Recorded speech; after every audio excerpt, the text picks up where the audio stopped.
আমিও যখন first time cinema দেখেছি এবং সিনেমাটা শেষ হলো তখন দেখলাম যে স্কুলে কাস্টের মধ্যে বিশাখা আমার সেই চরিত্র ডিফাইন করে আমার নাম দিয়েছিল। মানে আমার স্কুলে মোট কথা আমার নাম মাসুম রহমান নাবিলা আগে দিয়েছে কাস্টে। তো ব্যাপারটা আমার জন্য ভীষণ ভালো লাগার ছিল এবং অনেক সম্মানেরও ছিল। তো ফার্স্ট আমি খুবই কৃতজ্ঞ আমার টিমের কাছে যে তারা সেটা মনে করেছে এবং যেহেতু নাম ভূমিকায় ফিল্মের নাম ভূমিকায় আমি রয়েছি হয়তো সেটাই মানুষই ছিল। কিন্তু আমি একটা জিনিস খেয়াল করেছি যে যখনই কোনো আমাদের নিউজ যেখানেই গেছে প্রিন্টে হোক বা এরকম মিডিয়াতেই হোক, আমি দেখেছি যে আমাদের একটা চল আছে সবসময় ছেলেদের নাম আগে নেওয়া, মানে নায়কের নাম বলেন বা ছেলে আর্টিস্টের নাম আগে নেয়, তারপর হচ্ছে ফিমেল আর্টিস্টের নাম পরে নেয়। এটা আসলে একটা অভ্যেস। তো আমার কাছে আমি তখন খেয়াল করলাম যে সিনেমায় স্কুলে আমার নাম আগে, কিন্তু যখনই বনলতা সেন কারা কারা করেছে দেখা যাচ্ছে যে ছেলেদের দুজনের নাম আসার পর আমার নাম নিচ্ছে।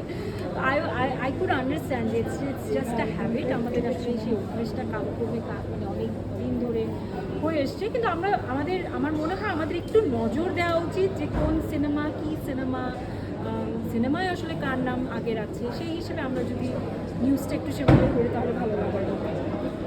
এই প্রসঙ্গে আরেকটা প্রশ্ন করি যে আমাদের এখানে তো নারী প্রধান ছবি খুব একটা হয়ই না, মানে এইটা যেহেতু আপনি নাম ভূমিকা অভিনয় করেছেন, বাড়তি কোনো চাপ ছিল কি না এই ছবির সাফল্যের ক্ষেত্রে?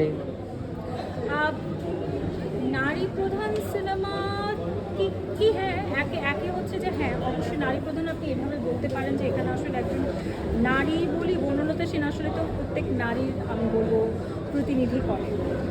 প্রতিনিধিত্ব করছে এই সিনেমায়, যেখানে আসলে নারীকে আমরা মানে কালের বিবর্তনেও আমরা সবসময় একইভাবেই দেখে আসছি নারীকে। তো সেটাকে আসলে বনলতা সেন রূপে আমি বিশাখা হয়ে আসি, কিংবা সেই রাজশাহী কারাগারে যে বন্দী ছিল যার নাম বনলতা সেন ছিল, যে বিপ্লবী নারী, তার কথা বলি। প্রত্যেকভাবেই কিন্তু ঘুরে ঘুরে আমি ওই প্রশ্নটাই ছুড়ে দিচ্ছিলাম যে নারীকে কেন এভাবে ডিফাইন করা হয় সবসময়, বনলতা সেনকে কেন এভাবে ডিফাইন করা হয়েছে বা মানুষ ভেবেছে। তো এই প্রশ্ন করার জায়গার থেকে আপনি নারী প্রধান বলতে পারেন এটাকে। বাট এখানে আসলে আপনি যতজনকে দেখেছেন সবার বিরুদ্ধেই অনেক আমি বলবো যে সবাইকে খুব গুরুত্ব সহকারে প্রেজেন্ট করা হয়েছে। আর আপনার প্রশ্নটার জন্য কী ছিল? আমি যে এই ধরনের ছবিতে অভিনয় করার পরে কোনো চ্যালেঞ্জ ফেস করেছেন কিনা? আমি আসলে কোনো কিছু খুব বেশি চ্যালেঞ্জ হিসেবে নেই না।